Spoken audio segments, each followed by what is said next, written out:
Déjenme brevemente, para poder introducir, ustedes lo conocen muy bien, pero para poder introducir la necesidad, no solo de la reforma, sino de este nuevo modelo educativo que se desprende de la reforma educativa de manera muy breve, darles un contexto histórico, de dónde venimos y por qué era fundamental hacer este cambio y esta transformación. Hace casi 100 años, en 1921, el presidente Álvaro Obregón fundó la Secretaría de Educación Pública e hizo como primer secretario de Educación a don José Vasconcelos.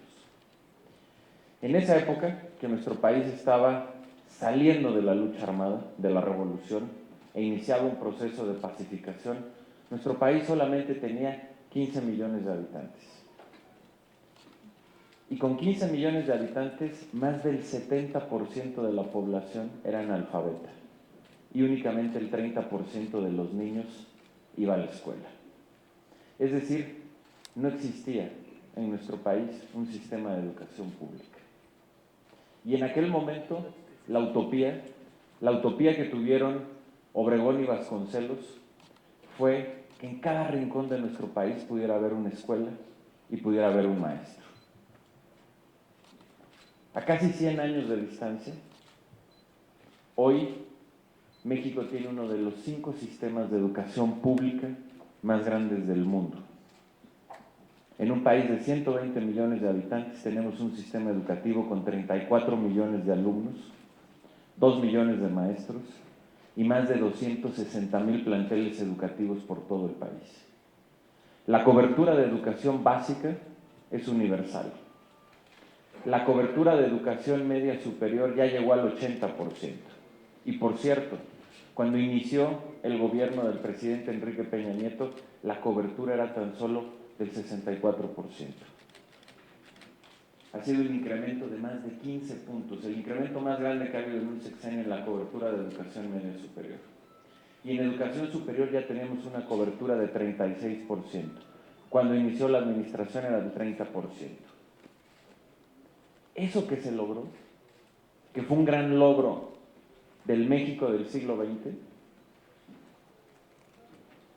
que sin duda fue un gran logro de los gobiernos de nuestro partido, sin lugar a dudas, y fue un esfuerzo épico lograr esa cobertura, llegar a todos los rincones, construir uno de los 5 sistemas de educación pública más grande del mundo.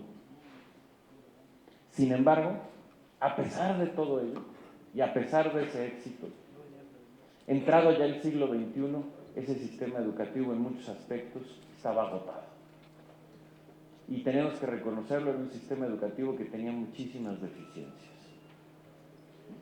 La calidad de la educación en nuestro país estaba muy por debajo de lo que queremos y de lo que buscamos y de lo que aspiramos como nación.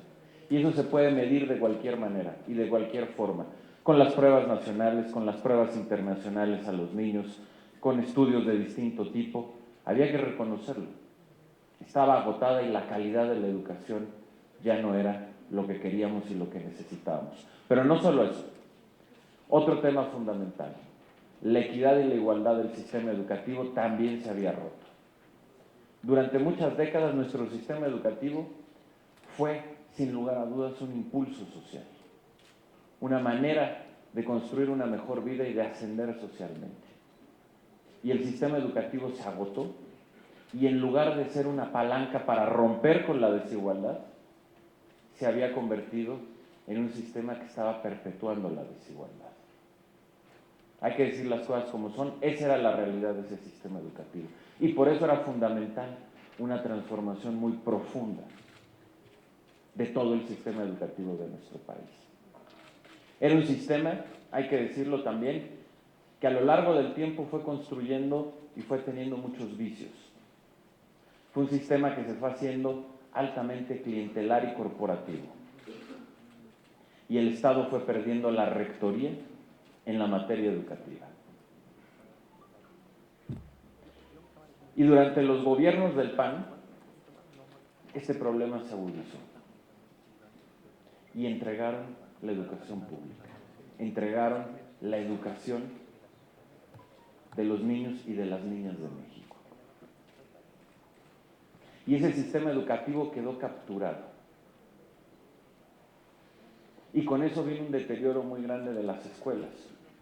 No solamente porque su organización era rígida, vertical, y por lo tanto ya no era compatible con un mundo dinámico como el mundo de la globalización, sino que la infraestructura de las escuelas quedó terriblemente deteriorada. Y además, eso tuvo como consecuencia que como país nos retrasáramos en la innovación y en los cambios de las pedagogías más modernas y efectivas para tener una educación de calidad. Y por eso, ante estos elementos, el primer paso que se tenía que dar, y es el primer paso que da el presidente de la República con la reforma educativa, era recuperar la rectoría del Estado en materia educativa. Y ese ha sido un paso fundamental. Un paso que ha tenido muchísimas resistencias, porque obviamente quienes controlan o controlaban los viejos vicios del sistema, como la venta y la herencia de plazas, no querían perder y no querían que el Estado recuperara la rectoría del Estado. Quienes controlaban la vida de las maestras y de los maestros, porque podían decidir cuándo eran directores, cuándo eran subdirectores, cuándo podían moverse a una escuela o a otra, no querían que el Estado recuperara la rectoría del Estado. Y esas son las resistencias que hemos enfrentado. Pero que el presidente de la República se ha mantenido firme, porque está convencido de que esta reforma es la que le dará a los niños y a las niñas de México un mejor futuro en las próximas décadas. Y ese, como les decía, era el primer paso. De la mano de la recuperación de la rectoría del Estado estaba darles a los maestros, era liberar a los maestros, darles a los maestros una ruta para que pudieran hacer su carrera a partir de su propio mérito y de su propio esfuerzo. Acabar y erradicar con la venta y herencia de plazas. Que los maestros no le debieran a nadie su carrera, que no tuvieran que pedir favores, acabar con el influyentismo al interior del sistema educativo. Y por eso, entre muchas otras cosas, la importancia de que hoy, gracias a esta reforma, todo el que quiera ser maestro tiene que concursar un examen nacional y entran los que hayan demostrado tener los mejores conocimientos. Concursan, por supuesto, que los normalistas, pero también por primera vez se abre la oportunidad a los estudiantes universitarios, a quienes hayan graduado de una escuela, de una carrera universitaria. Y eso nos está permitiendo que haya así más competencia y por lo tanto podamos seleccionar a los mejores. Y una vez dentro del sistema educativo, quien quiera ser director o subdirector no tiene que ir con las burocracias o con el sindicato a ver dónde puede tener alguna influencia para ser director.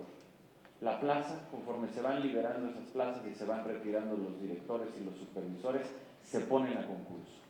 Y las gana el que haya demostrado tener más conocimientos. Y no solo eso, la puede concursar quien sea. Se acabaron las reglas de que tenías que estar más de 15 años en el servicio para poder ser director o subdirector. Si hay un maestro joven que siente que tiene la capacidad de ser director, presenta el examen y demuestra que tiene los conocimientos y gana, lo puede ser. Así yo he conocido, recorriendo las escuelas del país, que lo he estado haciendo, visito por lo menos 2 o 3 escuelas a la semana en distintas regiones del país, he conocido directoras y directores muy jóvenes que me dicen, yo pude ser director gracias a estos cambios y a esta transformación. Y eso fue un paso muy importante. Y una vez que se logró avanzar en este camino, tenía que venir el segundo paso, que era el nuevo modelo educativo, que es el siguiente paso a la reforma educativa, es la que lo complementa, es la que cierra el círculo de todo un cambio en materia educativa. Y este nuevo modelo educativo, entendiendo además su importancia y entendiendo que en la pluralidad de nuestro país no podía ser ya un modelo educativo simplemente con la visión de la Secretaría de Educación Pública o la visión del gobierno federal, es que decidimos hacer un proceso amplio. Por eso nos llevó mucho tiempo construir este modelo educativo, pero había que hacer un proceso amplio para dialogar con los distintos sectores del sistema educativo, con los expertos, con los pedagogos, con todos los que tuvieran algo que decir respecto a este cambio de modelo. Y por eso, en julio del año pasado presentamos una primera versión del modelo educativo, una versión para discutirse. Y a partir de ello hicimos 15 foros nacionales y se hicieron más de 200 foros estatales, para escuchar a todos. Escuchamos, les decía, a los expertos, a los pedagogos, a los directores de las escuelas normales, a los rectores, a todo el sector educativo. En las escuelas enviamos los materiales para que en los consejos técnicos escolares los maestros nos dieran su opinión. Y el CIDE, una institución de educación superior de mucho prestigio, fue el secretario técnico del proceso y ellos nos ayudaron a sistematizar los más de 300,000 comentarios y opiniones que se hicieron sobre el modelo educativo y sobre cómo mejorar. Lo sistematizaron, lo estructuraron en 30 grandes corrientes y eso nos permitió hacer un segundo documento, incluyendo la visión de todos los que habían participado en esos foros y nos dio un mucho mejor documento, que es el que acabamos de presentar. Y ese nuevo modelo educativo, y con esto concluyo, está fincado en 5 grandes ejes, que serán los 5 grandes ejes que permitirán la reorganización de las políticas públicas en materia educativa. La primera, el cambio pedagógico. Dejar a un lado una pedagogía que estaba sustentada de manera mayoritaria en la memorización. Y dejar atrás esta memorización para que los niños ahora aprendan a aprender. Aprendan a razonar, aprendan a discernir, aprendan a generar hipótesis, aprendan a diferenciar lo que importa de lo que no importa. Junto con ello, innovaciones como introducir en el currículo lo que hoy se conoce como habilidades socioemocionales. ¿Qué son las habilidades socioemocionales? Es un conjunto de habilidades que les permite a los niños y a los jóvenes conocerse a sí mismos, saber trabajar en equipo, saber convivir con los demás, estar seguros de sí mismos, saber hablar en público. Esas que son habilidades fundamentales, no solo para tener un mejor desempeño académico, sino para triunfar en la vida. Ustedes lo saben, son habilidades muy importantes. Y antes se pensaba que se nacía con ellas o no. Hoy sabemos que como se aprende español o matemáticas, se pueden aprender esas habilidades socioemocionales y es una de las grandes innovaciones de este nuevo modelo educativo. Junto con ello, y eso es algo muy importante, ustedes lo van a valorar mucho, por primera vez en la historia de nuestro país se permite autonomía curricular para las escuelas. ¿Qué significa esto? Antes, el currículo de la educación básica, todo era fijado desde la Secretaría de Educación, era obligatorio y en ninguna escuela se podía opinar al respecto. Hoy el cambio que promueve este modelo educativo es que el 80% de las materias siga siendo nacional y obligatorio. Estamos convencidos que la parte mayoritaria del currículo tiene que ser igual para todas las niñas y niños de México, pero por primera vez estamos permitiendo que el 20% del currículo lo definan las escuelas, en función de sus necesidades regionales, en función de la realidad de su zona, de su estado, de lo que enfrente, sobre ciertos parámetros. La escuela que quiera concentrarse más en español lo podrá hacer, la que lo quiera hacer en inglés lo podrá hacer, la que lo quiera hacer en matemáticas, en robótica, en artes y cultura, lo podrá hacer, dependiendo de su contexto. Y por supuesto, el inglés. Un esfuerzo gigantesco. Tenemos un proyecto que se presentará con detalle próximamente, un proyecto para que dentro de 20 años todo el sistema de educación pública del país sea bilingüe, es decir, español e inglés, y donde hay una lengua materna distinta al español, trilingüe, lengua indígena, español, inglés. 20 años suena mucho, pero hay que ser realistas. Decir que nos llevaría menos no sería posible. Tenemos muy pocos maestros de inglés, hay que hacer una transformación gigantesca, pero al mismo tiempo, 20 años no son tantos. Si un programa así se hubiera hecho, por ejemplo, al inicio de la presidencia de Felipe Calderón ya estaríamos a la mitad, y la mitad de las escuelas del país ya serían bilingües. No es tan pequeño. Ese es el cambio de modelo pedagógico y el cambio curricular, parte número 1 y central del nuevo modelo educativo. La segunda, el cambio en la organización de las escuelas. Dejar atrás la organización rígida y vertical para darles mayor autonomía de gestión a las escuelas, quitarles carga burocrática, darles el acompañamiento pedagógico que requieren para convertir a las escuelas en verdaderas comunidades de aprendizaje. Y junto con ello mejorar su infraestructura. Y un primer paso es el programa que hizo el presidente de la República, Escuelas al 100, donde se están invirtiendo 50,000 millones de pesos adicionales para arreglar 33,000 escuelas. El tercer cambio, que ya hablé hace un momento, la profesionalización de los maestros. Ya no abundo, son los concursos, las evaluaciones, el mérito para que el maestro se libere y haga una carrera por sí mismo, pero lo más importante, darle capacitación de calidad y gratuita a los maestros para que puedan continuar por esa vía. Y es lo que contempla este nuevo modelo educativo. Y el cuarto eje, la equidad y la inclusión. Lo decía al inicio de mi exposición. Algo que había perdido el sistema educativo es ser una palanca de movilidad social. Y esta es una estrategia transversal con intervenciones muy concretas para romper los principales nudos de desigualdad de nuestro sistema educativo. Hacer una mejor repartición de las becas para que llegue a quienes más lo necesitan. Tener verdaderas escuelas inclusivas en donde los niños con discapacidad puedan convivir con los niños que no tienen discapacidad. Apoyar y fortalecer la educación indígena. Apoyar a las escuelas que están en peores condiciones. En fin, un conjunto de acciones que nos permitan tener un sistema educativo más justo.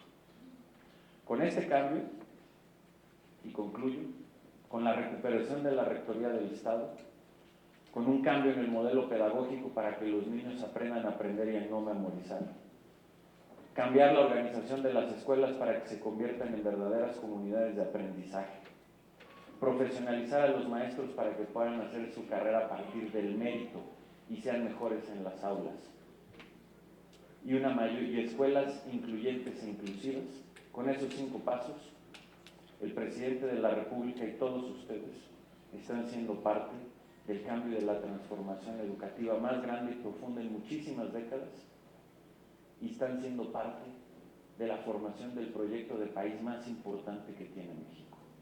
Si este proyecto, como va a ser, tiene éxito y tiene continuidad en los próximos años, porque eso es clave.